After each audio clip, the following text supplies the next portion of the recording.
Number 1. What is your name, please? My name is John Adams, and I helped to raise the Mary Rose. Number 2. My name is John Adams, and I helped to raise the Mary Rose. Number 3. My name is John Adams, and I helped to raise the Mary Rose. Only one of these people is the real John Adams and has sworn to tell the truth. And tonight's panelists are Peter Cook, Beverly Anderson, Willie Rushton, Victoria Wood, and here is the host, Graham Garden.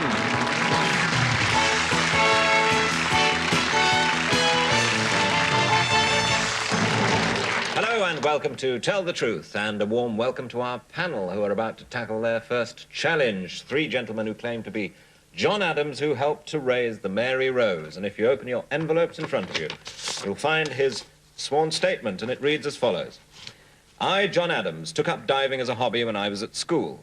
In 1977, I joined the Mary Rose project as a volunteer for just £4 a day expenses. I was so caught up in the excitement of raising the Tudor warship that I stayed on and in 1980 became co-deputy director of archaeology. We dived for more than 4 years to recover all the objects inside the ship's hull, making a careful record of exactly where they were on board so that they could be replaced later. Only when they had all been removed and stowed ashore could the empty hull be raised. My work on the Mary Rose is now finished, and I leave soon for Bermuda to investigate the wreck of a ship that sank in 1609. Signed, John Adams.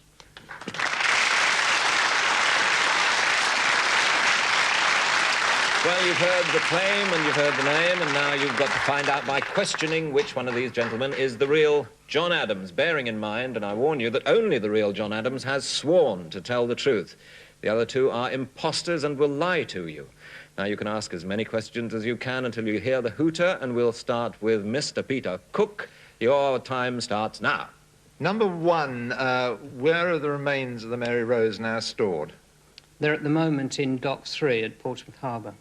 Number 3, is there any special form of treatment for the remains at the moment? Absolutely. They have they're being constantly sprayed with salt water and having an artificial wax put into them. At this very moment? At this very moment. Number 2, why did the Mary Rose sink in the first place? Basically, she was overloaded.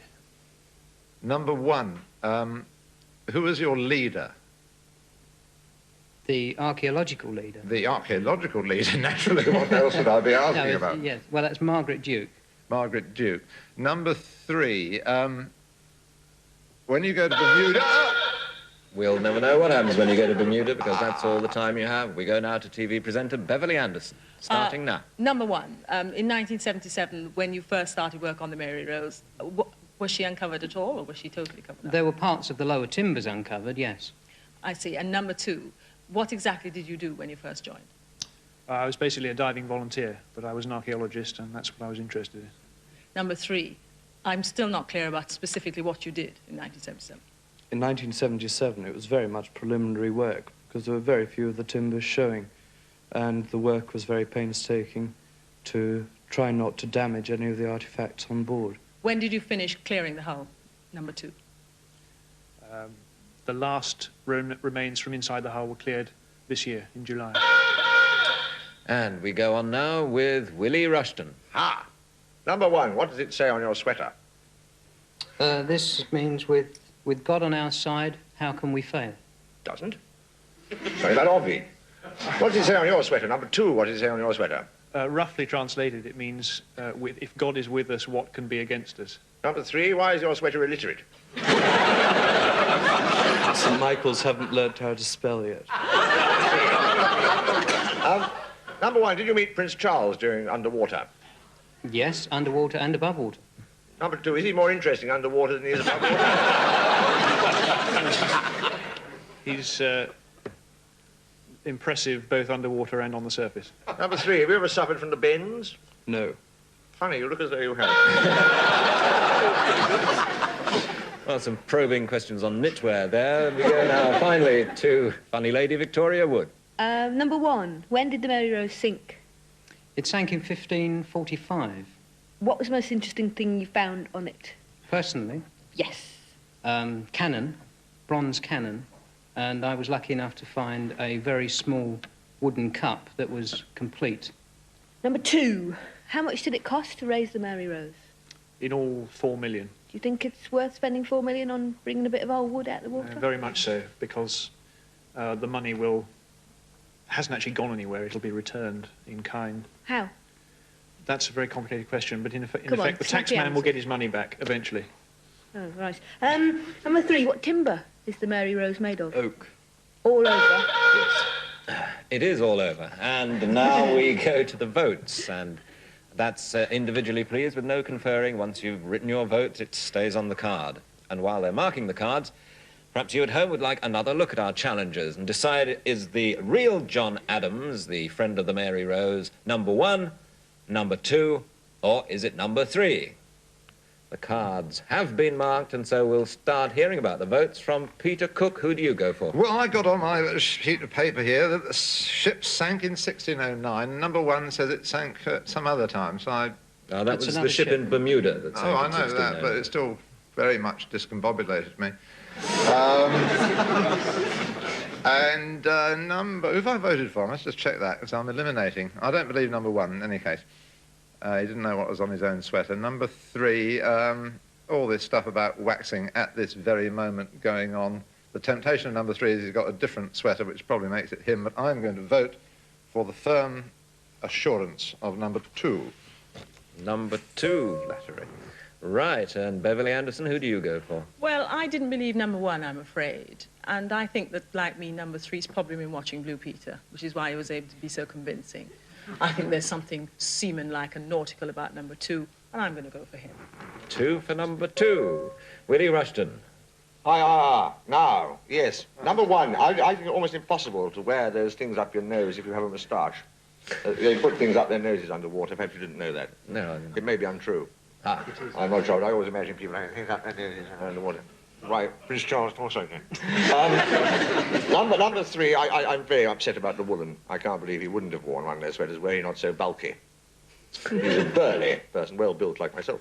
So I go for number 2, he looks like an underwater person. I see all the money there on number 2, which Crinkly leaves... skin of somebody who's bathed too long. I'm sorry about that. Victoria, do you agree with them? Are we all going on number 2? No. Well, first of all, I'm not going for number 3, because he's too pale. No, he looks like he spends a lot of time under fluorescent light, and therefore I discount number 3. I discount number 2, because he looks like he's never worn a sweatshirt before. And he looks more of an intellectual type, rather than a diving and bending type of person. So I'm going to go for number 1, because he's sort of little and chunky and athletic looking, and he's got nice short hair for putting inside the helmet. So I'm going to say number 1. Number 1. So, nobody's gone for number 3. 3 of you for number 2, 1 for 1. It's the moment of truth. So will the real John Adams, Mary Rose diver, please stand up?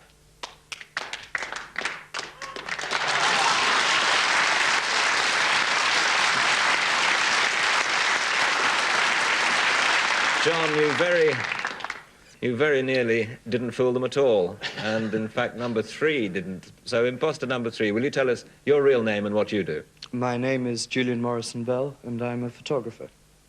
Oh, good. A good guess there from Victoria about the fluorescent lights, I suppose. And imposter number 1, you got 1 vote. What's your name and what do you do? My name is Steve Mitchell, and I'm an airline sales manager. John, in all the years you worked on the project, you must have had fairly hairy moments. What was the worst of those?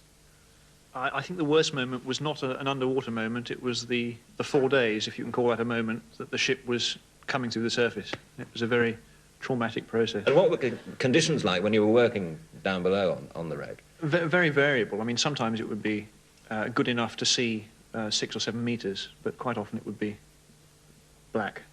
Nothing at all. So how did you work? I feel. I mean, it came up in the questioning that Prince Charles, we know, had a very active interest and in fact went on at least 1 dive, as far as I know, to have a look at the wreck. Yes, he dived, I think, every year twice.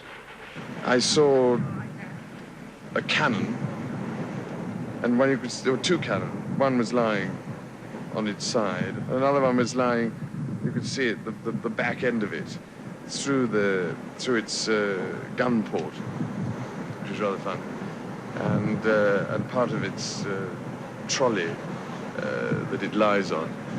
And there was a longbow lying beside one of the cabin, and a thigh bone, I think, sticking out of the mud.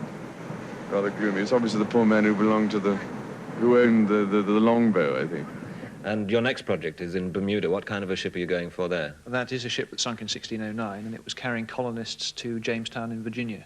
And it sunk off Bermuda and is the basis of Shakespeare's Tempest. Oh, well, the very best of luck in bringing that to the surface. Thank you very much, John, and thank you. The two imposters will be meeting later on in one-to-one on Tell the Truth.